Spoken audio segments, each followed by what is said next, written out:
ഞാൻ ഒറ്റ കളിക്കാൻ വേണ്ടി വന്നതാ. നീ എന്റെ ധൈര്യം കൂടെ കളയുന്നു പ്ലീസ്. ദയവായിട്ടാണ് നിന്നെ എനിക്ക് ഇവിടെ കൊണ്ടുവന്നത്. അപ്പൊ നീ ആയിട്ട് എന്റെ ധൈര്യം കളയരുത്.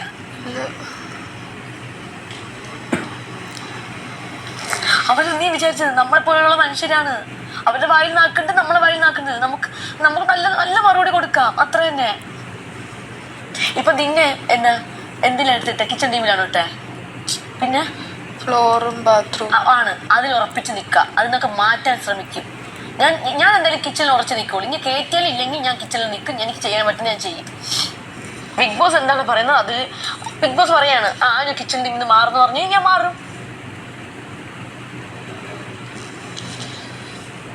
ക്യാപ്റ്റൻ എന്ന് പറഞ്ഞിട്ട് ഒരു ഇതും ഇല്ലാത്തൊരു ക്യാപ്റ്റൻ അവിടെ നിൽക്കും. അവര് പറയുന്ന പോലെ ക്യാപ്റ്റൻ കേൾക്കുന്നുള്ളൂ.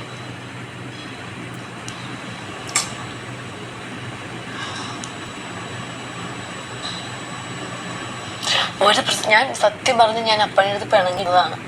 അത് ഞാൻ പറഞ്ഞില്ലേ, മിണ്ടുന്നത് ശരിയല്ല, നല്ലതല്ല എന്ന്. കാരണം ഇവരൊക്കെ ശത്രുക്കളായിട്ട് വരുന്നവരാ. നമ്മളൊക്കെ ഇവിടെ നിന്ന് പോകാൻ വേണ്ടി ആഗ്രഹിക്കുന്നവരാ. സത്യം പറഞ്ഞാല് നമ്മളിവിടെ നിൽക്കണമെന്ന് ഒരു താല്പര്യമില്ല. എന്തുകൊണ്ടോ എനിക്ക് ഇങ്ങനത്തെ കയ്യിൽ ഒരുപാട് പൈസ ഉണ്ടെന്ന് എന്നോട് പറയുന്നത്. എന്റെ കയ്യിൽ എവിടെ നടി പൈസ? അക്ബറൊക്കെയും പ്രണയം പറഞ്ഞ് എനിക്ക് ഇഷ്ടംപോലെ പൈസ ഉള്ളതുകൊണ്ട് ഞാൻ ജയിക്കും എന്ന്. പൈസ കൊടുത്ത് എനിക്ക് ജയിപ്പിക്കാൻ പറ്റൂന്ന്. ഞാൻ എന്റെ അമ്മയ്ക്ക് ഏറ്റവും മാസം അടയ്ക്കാൻ വേണ്ടിട്ട് ഞാൻ ചേട്ടന്റെ കയ്യിൽ ഏൽപ്പിച്ചിട്ടാണ് വന്നത്. മാസം അവർക്ക് ഇത്രയും പൈസ കൊടുക്കണേ. 2-3 പേരുടെ കയ്യിലാണ് ഞാൻ പറഞ്ഞിട്ട് വന്നത്. ശരി, നിന്റെ കയ്യിൽ അത്രയും പൈസ ഉണ്ടായിരുന്നു, എനിക്ക് ഇവിടെ വരേണ്ട കാര്യമുണ്ടോ? ഇല്ലായിരുന്നു. ഞാൻ എന്നെ ഇവിടുന്ന് വിളിച്ചപ്പോ ഞാൻ പറഞ്ഞു എനിക്ക് വേറെ പ്രോഗ്രാമും കാര്യങ്ങളും ഉണ്ടെന്ന്.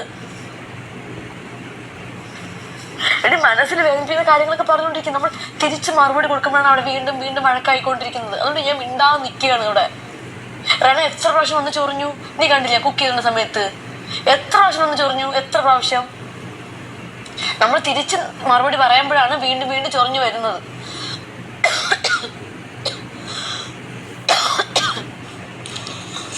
അവര് കഴിച്ചോണ്ടിരുന്ന ഭക്ഷണം ആരെടുത്തോണ്ട് പോയി കഴിച്ചിരിക്കുന്നു? അതാരാ? ശരത് അപ്പാനി അല്ല, വേറെ ആരുമല്ല. ഞാൻ കണ്ടോണ്ടിരിക്കുവോ.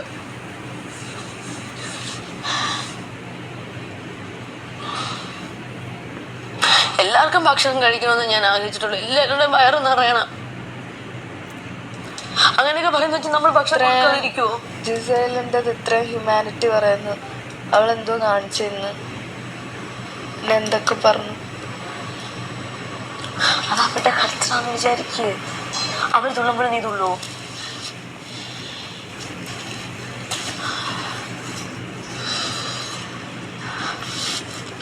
എന്തോ ഭാഗ്യം കൊണ്ട് സത്യം പറഞ്ഞ ഈ ആഴ്ച വന്നില്ല. എല്ലാരും എനിക്ക് എല്ലാവരും കൂടെ പറഞ്ഞു വിടും. സത്യമാണ് പറയണം.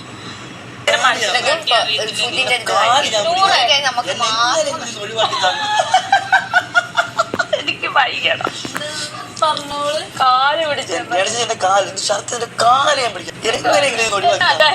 ചത്തു ഓടം. എന്റെ ഇപ്പൊ മനസ്സിലായില്ല എന്റെ പ്രേക്ഷകരെ, എന്റെ ഈ സ്വഭാവം. അതല്ലേ പറയാൻ പറ്റത്തുള്ളൂ.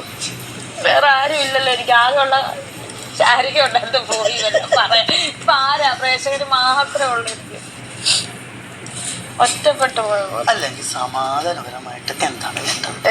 തന്ത്രപരമായിട്ട് ഒരു കോമഡി ഒക്കെ അടിച്ച് ഒരു ഗെയിം ആയിട്ടൊക്കെ പോയിരുന്നെങ്കിൽ